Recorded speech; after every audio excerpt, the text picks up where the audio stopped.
알아두면 반드시 도움이 될 만한 경제 이야기를 남보다 한 발짝 앞서서 배워보는 시간입니다. 천기누설. 오늘도 인하대학교 경제학과의 천소라 교수님과 함께합니다. 교수님 어서 오십시오. 안녕하세요. 또 격주로 뵙게 되는. 네. 몸은 괜찮으신지. 예, 이제는 뭐 코로나도 뭐 향토병 같이 돼버려가지고 네, 그렇게 그렇죠. 큰 뭐 여파는 없었습니다. 다행이네요. 교수님과 오늘 이야기 나눠볼 주제는 오랜만에 오늘의 문장으로 한번 들어보도록 할게요. 효과음 주세요. 폭염 속 8월 전기 요금 상승. 폭탄일까 선방일까입니다. 어제부터 다시 폭염경보, 폭염주의보가 다시 내려지면서 네. 이게 대체 가을 날씨가 맞긴 맞는지 너무 덥죠. 너무 더웠어요. 오늘도 출근할 때 보니까 머리에서 땀이 막 이렇게 나는 그 정도 날씨인데 당연히 그러다 보니까 지난달에 전기 사용량 늘었을 수밖에 없을 것 같아요. 얼마나 늘었답니까? 일단은 작년 같은 달 예. 여름과 비교했을 때 9% 정도 9%. 증가를 했는데요. 예. 이게 이제 아직까지 검침 자료 기준이라 조금 변동 사항이 있을 수도 있는데 예. 이제 평균 사용량이 363kWh라고 해요. 그래서 예. 아무래도 그 원인이 너무 더웠다. 예. 그래서 통계청에 이제 통계 집계 이후에 두 번째로 역대급 폭염이다 이런 얘기를 했고요. 예. 약 8월만 봐도 열대야 일수가 약 11일 그러니까 예. 한 3일에 한 번꼴로는 밤잠을 이루기 어려운 상황이 계속 맞아요. 있었던 거죠. 네, 그래서 좀 전기 사용량이 이번 달에 많이 나올 거다라고 볼 수 있습니다. 뭐 태양이 원망스러운 상황이었으니까 지금 같은 날씨에는 에어컨 같은 게 없다면 사실상 생활하는 게 네. 거의 뭐 불가능할 정도에 가까워가지고 전기 사용량이 늘어날 수밖에 없었을 것 같아요. 사용량이 늘었으니까 당연히 전기 요금 이 부분도 증가를 했겠죠? 네, 참고로 그러니까 작년 기준으로 봤을 때 약 13% 정도 오를 예정인데요. 네. 또 많은 분들이 의아하실 수도 있을 것 같아요. 그러니까 사용량은 9% 9% 올랐는데 네. 왜 13% 올랐냐. 근데 우리나라의 또 주택용 전기 요금 네. 체계가 누진세로 되어 있잖아요. 그러니까 많이 쓰면 많이 쓸수록 더 많이 오른다. 네, 맞습니다. 예. 그래서 일단은 총 전력 사용량에서 이거를 뭐 1인에서 4인 정도 가구 원수로 나눴더니 이게 한 13% 정도 늘었을 거다라고 이제 평균적으로 추산을 하고 있는 거고요. 네. 이게 또 가구 원수에 따라서 뭐 이런 것들도 사실은 더 많이 오르는 가정이 있을 수도 있는 거죠.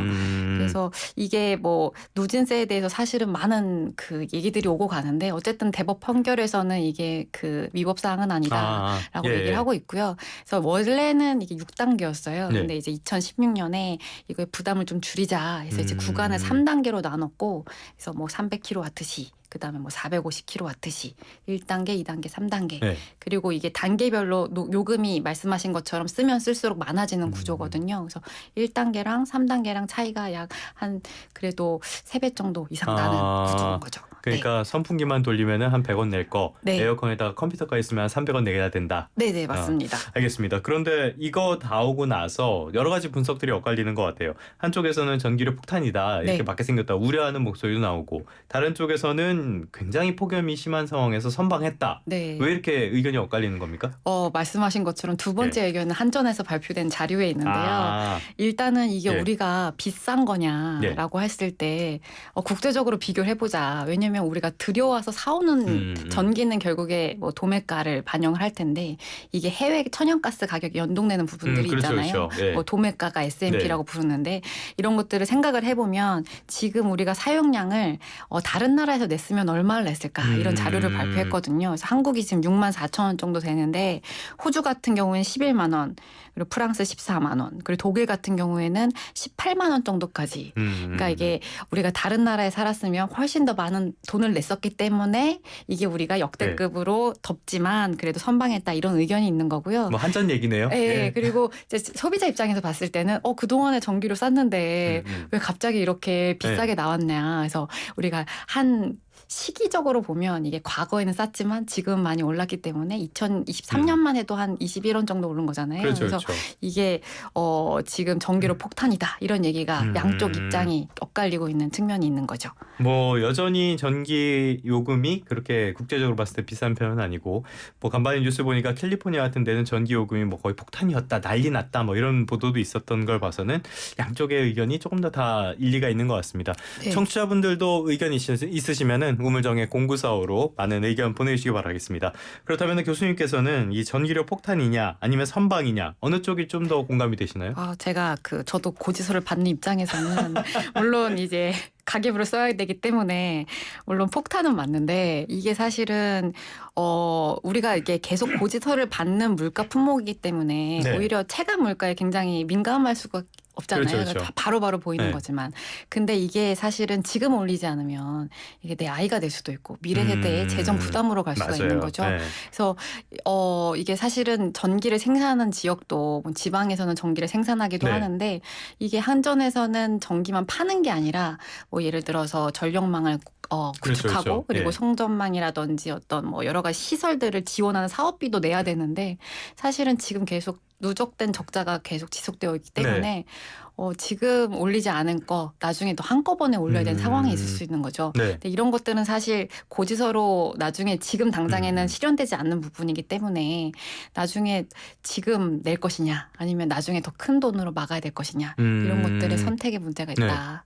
이렇게 보시면 되겠습니다. 한전이라는 회사는 발전 자회사로부터 전기를 사와서 그걸 파는 역할을 하는데 네네. 지금 이게 잘 안 맞는 구조란 말이죠. 네네. 그렇게 되면은 지금 100원으로 막아야 될 거를 나중에 500원으로 막게 되는 그런 일이 생길 텐데 네. 문제는 그렇죠. 이게 뭐 어떻게 보면 민주주의의 함정이라고도 할 수가 있을 것 같아요. 이런 것들은. 어쨌든 오늘을 보면 네. 오늘이 좀 싼 게 좋으니까요. 그럼요. 네. 네네. 당장 선거는 내일 모레인데. 네네. 그렇죠. 그래서 네. 이런 문제가 잘 해결이 안 되는 것 같습니다. 그러다 보니까 한전의 재무 문제 이런 것들도 계속 거론이 되고 있어요. 이게 지금도 뭐 상황이 그렇게 나아진 건 아니죠. 일단은 빚이 계속 쌓여가고 있는 예. 상황인 거죠. 그러니까 지금 뭐 3분기 연속으로 흑자라고 해도 이게 여전히 그 누적되어 온 적자라든지 부채를 메우기엔 상당히 그 열악한 수준이고, 그러니까 부채만 해도 지금 뭐 결산 기준으로 202조, 그리고 지금 추산으로 봤을 때는 기재부 자료에 따르면 예. 2028년에 약 228조 정도 될 거라고 해요. 예. 그래서 부채 비율도 그 올해 말 기준으로 한 457% 예. 정도까지 오를 예정이다. 아. 그래서 사실은 굉장히 어려운 상황인 네. 거죠.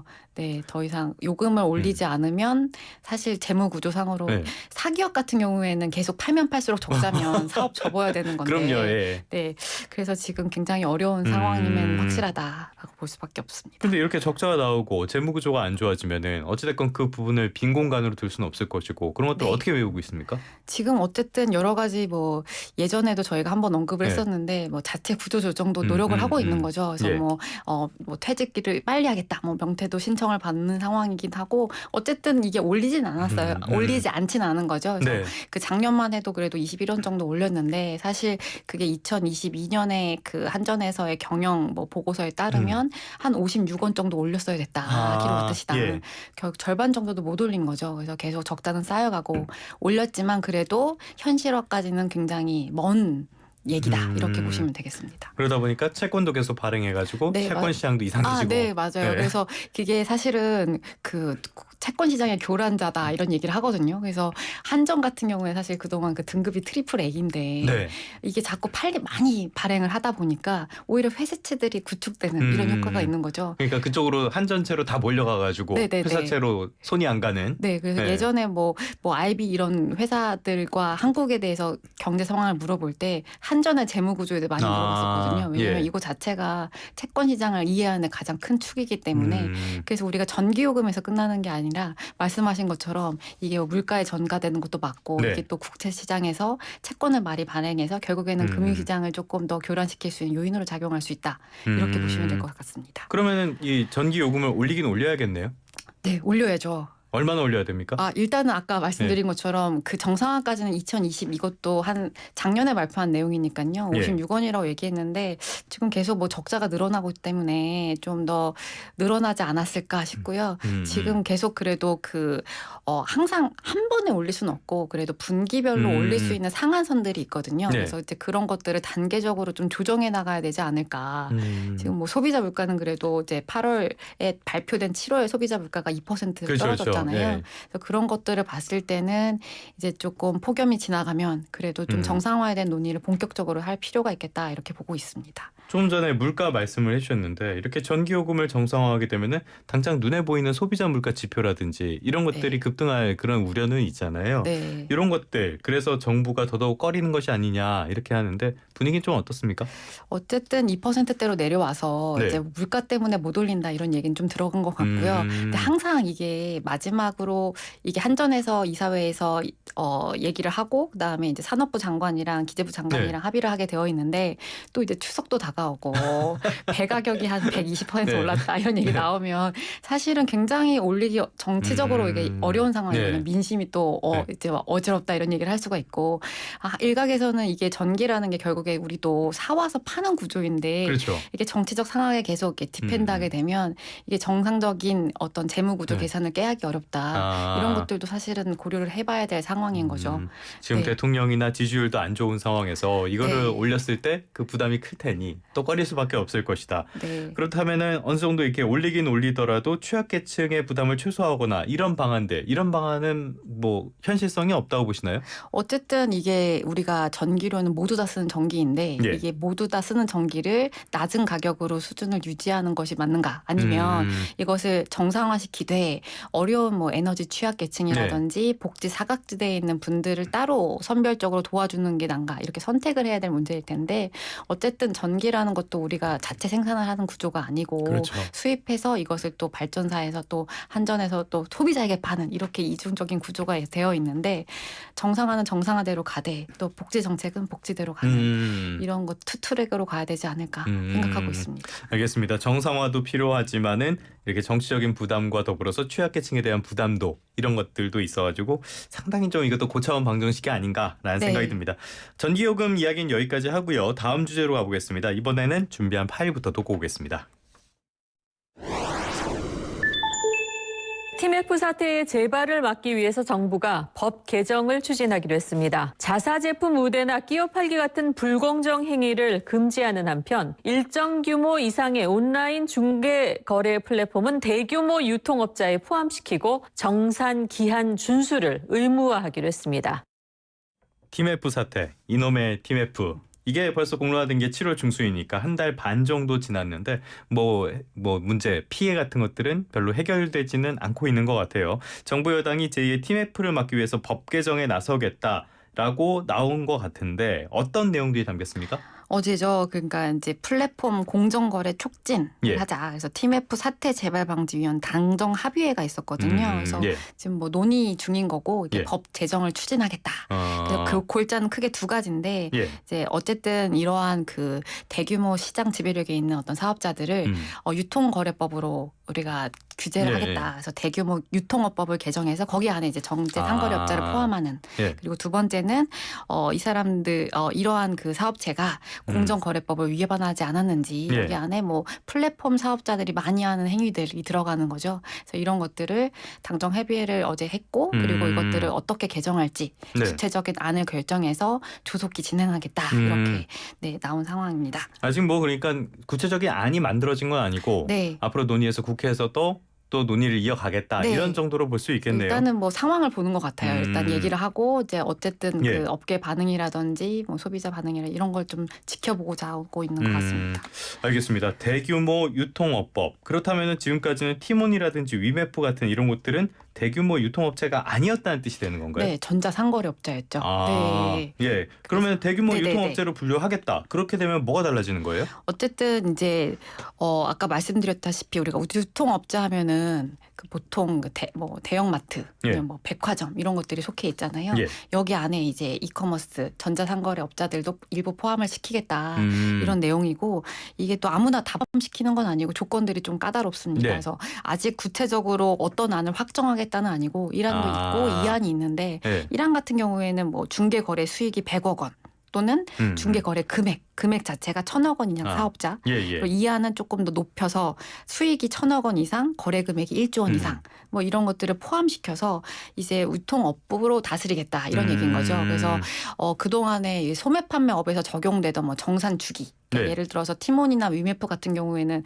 굉장히 정상금이 지연됐었잖아요. 맞아요. 그런 것들을 네. 조금 더 단축시키고 그리고 이 판매 대금의 활용 방안에 대해서도 이것들을 계속 오히려 그 팀원이나 UMF들이 음. 자신의 어떤 뭐 투자라든지 이런 데 사적으로 이용하던 그런 네. 것들이 있었는데 50%라든지 100%들을 아. 어떤 별도 관리 대상으로 지정하겠다. 뭐 이런 여러 가지 사항들이 음. 추가가 된 거죠. 그러면 이런 것도 있고 공정거래법으로 해서 뭐 끼워 팔기나 이런 것들을 금지시키겠다라는 내용도 포함이 되는 것 같은데 네. 이 내용이 나오고 나서 이거 잘했다 이렇게 칭찬해주는 목소리는 별로 없는 것 같고 반쪽짜리다. 거대 플랫폼 앞에서 무릎을 꿇은 거 아니냐 이런 비판들이 더 많은 것 같아요. 왜 그런 겁니까? 어쨌든 우리가 이게 TMF 재발 방지법인데 예. 일환으로 하면 사실은 수익 자체가 또 그 해당 조건이 됐는지 사실은 명확하지 않거든요. 그래서 네네네. 일각에서는 TMF가 없는 TMF 방지법이냐 이런 얘기들도 있고요. 예. 그리고 이게 사실은 사후적으로 지금 어떤 그런 공정거래법 위반 행위가 발생했을 때 처벌하겠다라는 네. 건데 사후적으로 규제 대상이 되는 업체들도 사실은 많지 않습니다. 그래서 이게 뭐 시장 지배력의 어떤 우리가 사업자를 그동안에 뭐 50% 이상, 뭐 75% 이상 이렇게 규제를 했었는데 이 시장 지배력을 가진 그 플랫폼 사업자를 오히려 뭐 한 60% 이상 뭐 이렇게 규정을 지금 네. 바꾸고 있거든요. 그러면 뭐 우리가 지금 많이 논의가 되는 배달 업체 뭐 배민이 네, 빠지게 그렇죠, 되고 그렇죠. 쿠팡도 네. 제외될 가능성이 있는 거고 오히려 지금 카카오랑 네이버만 포함될 가능성도 있는 거고요. 사실은 지금 여러 가지 뭐 소비자들이 불만이 많은 네. 업체들이 많은 피해를 보고 있는 이런 업종들은 사실은 대규모로 빠질 가능성이 있기 때문에 일각에서는 이게 네. 반쪽짜리 법이 아니냐 이런 얘기도 하고 있고 외국에도 제대로 안 될 것 같고. 네, 맞아요. 네. 그리고 이게 뭐 우리가 뭐 중국 어떤 이커머스 업체라든지 뭐 구글이라든지 애플 같은 경우에도 규제 대상에 포함되느냐 이런 것도 불투명한 거죠. 네. 그리고 이게 또 이제 지금 사후적으로 평가를 한다고 했는데 사후적으로 평가하는 것도 기준도 이게 공정과 회계로 공정과 회계를 확인하고 점유율도 확인해야 되고 이런 자체가 원래 이 TMF 재발 방지법이 신속한 법 집행을 위해 썼던 건데 네. 사실은 이게 좀 오래 걸릴 수밖에 없는 상황인 거죠. 알겠습니다. 규제가 필요한 건 맞으니까 하려면 좀 제대로 논의해서 맞습니다. 제대로 좀 하는 게 좋을 것 같습니다. 지금까지 인하대학교 경제학과의 천소라 교수님과 함께 플랫폼 규제 그리고 전기 요금 문제 다뤄봤습니다. 교수님 오늘 말씀 고맙습니다. 네, 감사합니다.